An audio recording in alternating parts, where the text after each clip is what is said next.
Dildo आखिर dildo किस लिए आविष्कार किया गया था। स्वागत है आपका फ्यूरर के साथ फोरेक्स हिंदी में। डिल्डो एक ऐसा टॉयज जिसकी सहायता से लड़कियां अपने साथी के साथ बिना संबंध बनाए ही अपने आप को प्लेजर देती हैं।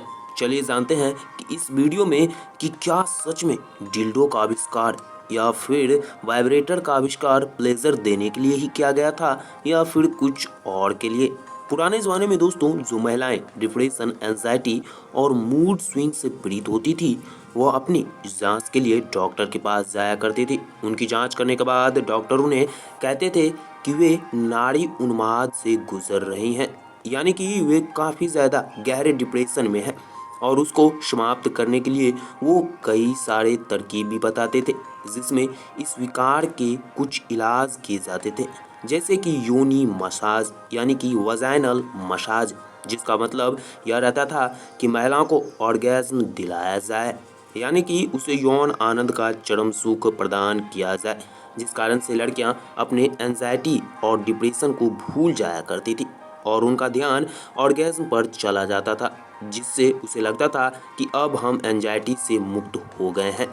इलाज का यह तरीका काफ़ी ज़्यादा प्रसिद्ध हो गया था और जल्द ही जल्द बहुत सारी औरतें थोड़ी सी भी एंजाइटी और डिप्रेशन के दौरान योनि मसाज के लिए डॉक्टर के पास चली जाया करती थी। इस तरकीब से डॉक्टर को भी काफ़ी ज़्यादा पैसा आने लगा। बाद में डॉक्टर के द्वारा ही इस इलाज को आसान बनाने के लिए एक यंत्र बनाया जिसमें कि वाइब्रेशन होती थी। इस यंत्र से वाइब्रेशन और मसाज आसानी से किया जा सकता था और इसका प्रयोग शुरुआत में अमीर महिलाएं या फिर बड़े घरों की महिलाएं इसे अपने घर पर रखा करती थी, ताकि जब भी मूड स्विंग हो तो वो इसे इस्तेमाल कर सकें। और इस तरह वाइब्रेटर का आविष्कार हो गया।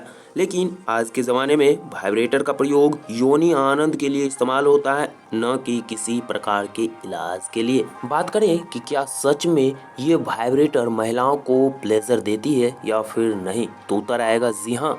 डिल्डो से उन्हें अच्छा ऑर्गेज्म प्राप्त होता है। महिलाओं का एक बहुत बड़ा वर्ग ऐसा है जो कि सेक्स के बाद भी ऑर्गेज्म प्राप्त नहीं कर पाती हैं, इसीलिए वह इन सेक्स टॉयज का इस्तेमाल करती हैं ऑर्गेज्म पाने के लिए, और उन्हें इन सेक्स टॉयज से अच्छा ऑर्गेज्म भी प्राप्त होता है।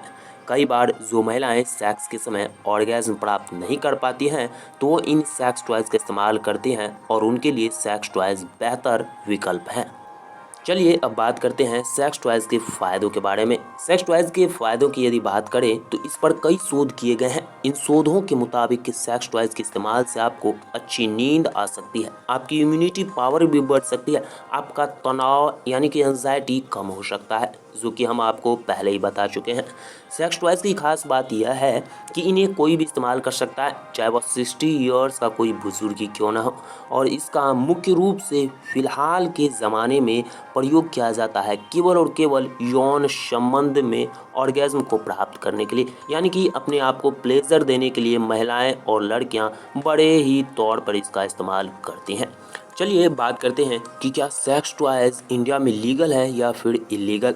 तो हम आपको बता दें कि बहुत सारे लोग यह नहीं जानते होंगे कि सेक्स टॉयज भारत में इलीगल है, यानी कि भारतीय सरकार द्वारा यह बैन किया गया है। भारतीय दंड संहिता की धारा 292 के तहत सेक्स टॉयज को खरीदना या फिर उनको बेचना मना है। इसका कारण यह है कि भारत में सेक्स टॉयज के इस्तेमाल को अश्लील बताया गया है, यानी कि आप इसका इस्तेमाल नहीं कर सकते हैं। हालांकि दोस्तों विदेशों में सेक्स टॉयज धड़ल्ले से इस्तेमाल किए जाते हैं। हालांकि बात करें भारत की तो भारत में भी प्रयोग किए जाते हैं, लेकिन फिर भी सरकार द्वारा इस पर बैन लगाया गया है। यदि भारत में इस नियम का कोई भी उल्लंघन करता है तो उसको तकरीबन 2 साल तक की सज़ा का प्रावधान दिया गया है, यानी कि आपको 2 साल की जेल मिल सकती है।